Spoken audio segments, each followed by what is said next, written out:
Solving inequalities. Let's start off by reviewing how to write things in interval notation and how to graph solutions on a real number line. So here we have the inequality. -1 is less than x is less than or equal to 5. This is a compound inequality. It could have been written as two separate inequalities. It could have been written as x is greater than -1 and x is less than or equal to 5, but it was combined together into one inequality here. So to write this in interval notation, you would write the smaller number, comma, the larger number, so -1, comma 5. Now -1 has the less than symbol by it, so x is greater than -1, or -1 is less than x.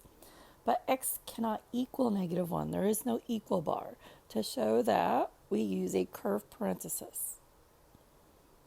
But the 5 does have an equal bar included in the inequality symbol. X is less than or equal to 5. So x can equal 5, and to show that inclusion, we use squared off brackets. So this is the equivalent interval notation for that same inequality. Let's look at this on a number line. So, and you do not need to put all the numbers, I just filled them in. So your textbook uses symbols very similar to what we use in interval notation. By the -1, a curved parenthesis. By the 5, a squared off bracket, and then shading everything in between. You might have seen this done in the past in a different way. So in the past, you might have seen, and it's still valid, I just don't think your textbook uses it as much. By the -1, which is not included, you have an open circle. At the 5, which is included, you have a filled in or closed circle and shaded in between. So these two ways of graphing the inequality are equivalent, but I think your textbook uses that top one, the first one, more. Let's look at going the other way. So here we have an inequality in interval notation. We have curved parenthesis, -infinity, comma 2, and then a squared off bracket. We want to write the equivalent inequality using x as our variable, and then graph on the real number line. Okay, so we have x. That's our variable. Now let's think about this. This interval notation is saying it goes from -infinity up to and including 2. So x can be any real number less than or equal to 2. So x less than or equal to 2. These are equivalent expressions. So this is the equivalent inequality to that interval notation. And the squared off bracket is represented with the equal bar. This equal bar right here. Okay, let's look at this on the number line. So by 2, which is included, we're going to put our squared off bracket. This goes all the way out to -infinity, which is all the way to the left. So we're shading in the arrow to the left, and I include the arrow part to show that it keeps going forever to the left to -infinity. Okay, let's solve this inequality and write the solution in interval notation and set notation. Then we will graph on the real number line. Okay, so we want to get x by itself on one side of the inequality symbol. So we will start, there's our x on the left. We will start by subtracting subtracting 1 from both sides, just like we would if this were an equation. So I have -2x is less than or equal to 2. Now to continue getting x by itself, we need to divide everything by -2. When we do that on the left, the -2's cancel out, and we're left with x. On the right-hand side, 2 divided by -2 is -1, But we need to remember with inequalities, if we are dividing or multiplying both sides of an inequality by a negative number, the inequality symbol will flip. So here are my inequality flips. It doesn't matter when we're adding or subtracting, it's when we're multiplying and dividing both sides of an inequality by a negative number, the inequality symbol will flip. So this solution is x is greater than or equal to -1. To write this in interval notation, let's think about it. What's the smallest number here that x could be?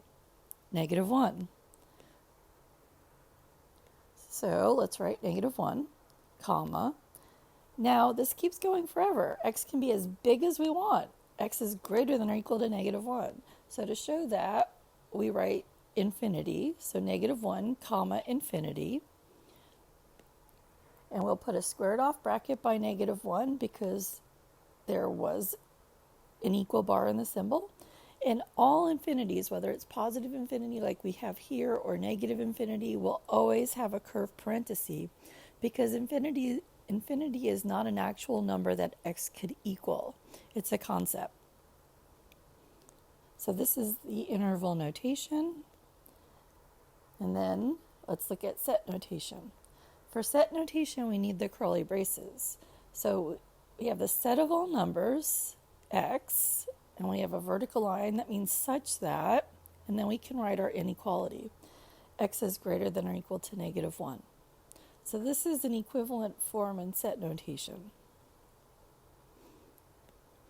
On a number line, okay, -1 is our smallest possibility, and we had a squared off bracket in the interval notation. So we'll put a squared off bracket by -1, and it goes to the right to infinity, so we will shade to the right, including the arrow.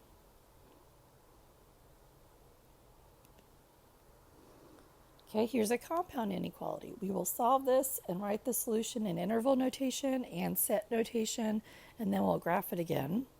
So here, we need to get x by itself in the middle. So here's our x. We will start by subtracting 4, but now instead of subtracting 4 from a left side and a right side, we have to subtract 4 from 3 places.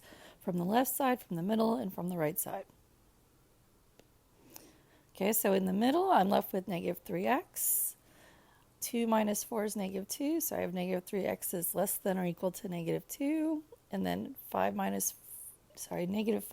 4 is -9. So this is what we have so far. We have -9 is less than or equal to -3x is less than or equal to -2. So to get x by itself, we need to divide everything by -3.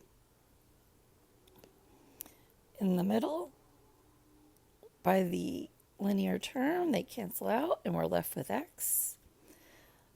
-2 divided by -3, well, the negatives cancel out, or a negative divided by a negative gives you a positive, so we have positive 2/3. On the left, -9 divided by -3 is positive 3, but notice we just divided everywhere by a negative number, so our inequality symbols must flip. So I have 3 is greater than or equal to x is greater than or equal to 2/3. And this is correct, but generally you'll see solutions written so that the smallest number is on the left-hand side. So if we reverse everything, we have 2/3, and we have to reverse the inequality symbols as well. So 2/3 is less than or equal to x is less than or equal to 3.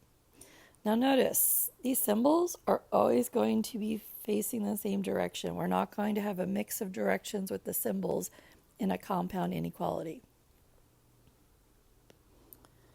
Okay, let's write, so that was interval, we need to write this in interval notation. So our smallest number is 2/3. Our largest number is 3. So 2/3, comma 3. Now both of the symbols have equal bars. So we are including the 2/3, so show that with the squared off bracket. We are including the 3, so show that with the squared off bracket. This is interval notation. Set notation. Again, we need the curly braces. So the set of all x's such that 2/3 is less than or equal to x is less than or equal to 3. and then the number line. Okay, by 2/3, we'll put a squared off bracket. By 3, we'll put a squared off bracket, and we are shading in between.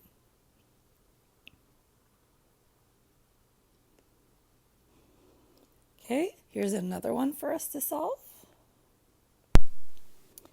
So when we're solving this, we can use the same type of approach that we used with equations. We can get rid of the fractions by finding an LCD.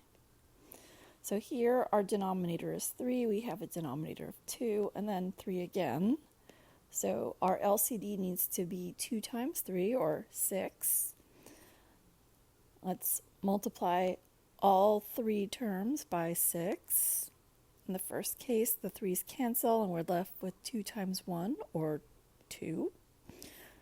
Sorry, 2 times -1, which is -2. I covered up my negative, sorry. -2 is less than, so then in the middle, 6 and 2 can cancel. We can cancel out 2's. We're left with a 3 in the numerator. So we have 3 times x plus 1 in the middle. And then less than or equal to our, on the right-hand side, our 6 and 3 will cancel out 3's. We're left with 2 times 2, which is 4. So getting rid of the fractions, we have -2 is less than 3 times x plus 1 is less than or equal to 4. We can distribute in the middle, so -2 is less than 3 times x is 3x. 3 times 1 is +3, is less than or equal to 4. And now we need to simply get x by itself in the middle, so we will subtract -3 in 3 places. And we'll end up with -5 is less than 3x is less than or equal to 1. And now to get x by itself, let's divide all 3 terms by 3. And our solution is -5/3 is less than x is less than or equal to 1/3. So that's inequality notation. Let's write this in interval notation. Our smallest possible solution is bounded by -5/3. Our largest one is 1/3. -5/3 is not included. We do not see the equal bar in the inequality, so we put a curved parenthesis. 1/3 is included, so we put the squared off bracket. So we do see the equal bar in that second inequality. Okay, let's look at set notation. We've got the set of all x's such that -5/3 is less than x is less than or equal to 1/3. And then graphing, we will put a curved parenthesis by -5/3 and a squared off bracket by 1/3, and we are shading in between. Okay, let's look at a word problem application here. In your Economics 101 class, you have scores of 68, 82, 87, and 89 on the first four of 5 tests. To get a grade of B, the average of the first 5 test scores must be greater than or equal to 80 and less than 90. Solve an inequality to find the least score you can get on the last test and still earn a B. Okay, so we're going to make our x be the score on the last test. Now to find the average of your test scores, you would add them together, and we've got 5 tests, so we would divide by 5. So we have 68 plus 82 plus 87 plus 89 plus x all over 5. And we're told that that must be greater than or equal to 80 and less than 90. So this is our starting inequality, and we can solve this. So first, let's get rid of the fraction by multiplying all 3 places by 5. 5 times 80, because 5 was our denominator, and that was our LCD. 5 times 80 is 400, is less than or equal to, the 5's will cancel, and we'll be left with 68 plus 82 plus 87 plus 89 plus x. is less than 5 times 90 is 450. Let's add up those terms that are by the x. So 400 is less than or equal to, if I add up those four, I get 326 plus x is less than 450.